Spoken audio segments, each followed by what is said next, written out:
Hey guys, welcome back to my YouTube channel. Sunday special series में आपका बहुत बहुत स्वागत है।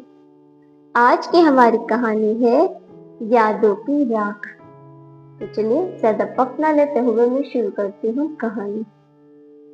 80 साल के दिनेश बाबू के हाथ में एक पुराना मुड़ा तुड़ा फोटो एल्बम था। बाहर जोरदार बारिश हो रही थी और कमरे में बिजली कटी हुई थी। मोमबत्ती की पीली रोशनी में धूल की परत के नीचे दबी तस्वीरें ऐसी लग रही थी जैसे अतीत के धुंधले चेहरे बोल उठेंगे। एल्बम के पहले ही पन्ने पर सुमन की तस्वीर थी। उसकी आंखों में वही शरारती चमक, उसके होठों पर वही चित परिचित मुस्कान। दिनेश बाबू ने तस्वीर को अपनी बुनी हुई ऊन की जैकेट से हल्के से पोंछा।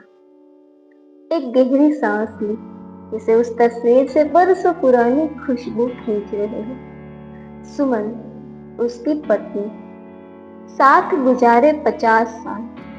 घर की हर दरार, हर पुरानी मेज, हर धुंधली खिड़की उनके प्रेम की गवाह थी। वह घर जिसे आज उसके बेटे ने आधुनिक बनवा दिया था, उसकी आत्मा कहीं खो गई थी। बाबूजी, एल्बम जला क्यों नहीं देते? इतना कबाड़ क्यों रखते हो? उनके बेटे की बहू अक्सर कहती थी।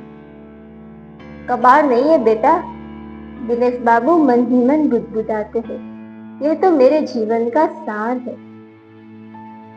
एक तस्वीर में दिनेश बाबू युवा दिख रहे थे, अपने हाथ से बनाए हुए मिट्टी के घड़े को गर्व से दिखाते हुए। सुमन उन्हें प्यार से देख रही थी।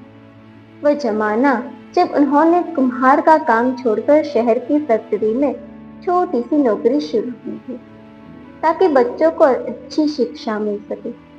सुमन ने कभी शिकायत नहीं की। उसने हमेशा उस मिट्टी के घड़े की तरह अपने सपनों को चुपचाप अपने भीतर दबा लिया था। अगले ही पल एल्बम उसके हाथ से फिसल गया। तस्वीरें बिखरी और उनमें से एक पुरानी चिट्ठी निकलकर जमीन पर गिरी। ये सुमन की आखिरी चिट्ठी थी, जो उसने अपनी मृत्यु से कुछ दिन पहले लिखी थी। दिनेश बाबू ने कांपते हाथों से उसे उठाया। जब मैं ना रहूं तो दुखी मत होना। बस याद रखना, हम दोनों ने जो भी छोटी मोटी खुशियां चुनी, वो हमारी सच्ची दौलत है। इस जीवन में और क्या चाहिए? एक दूसरे का साथ, बस इतना ही। तुम्हारी सुमन। चिट्ठी पढ़कर दिनेश बाबू की आंखों से आंसू छलक आए, लेकिन इस बार आंसुओं में गम नहीं, बल्कि एक सुकून था। उन्होंने बिखरी हुई तस्वीरों को समेटा। अब वे सिर्फ कागज के टुकड़े नहीं थे, वे स्मृतियों के दीपक थे, जो अंधेरे में भी जल रहे थे।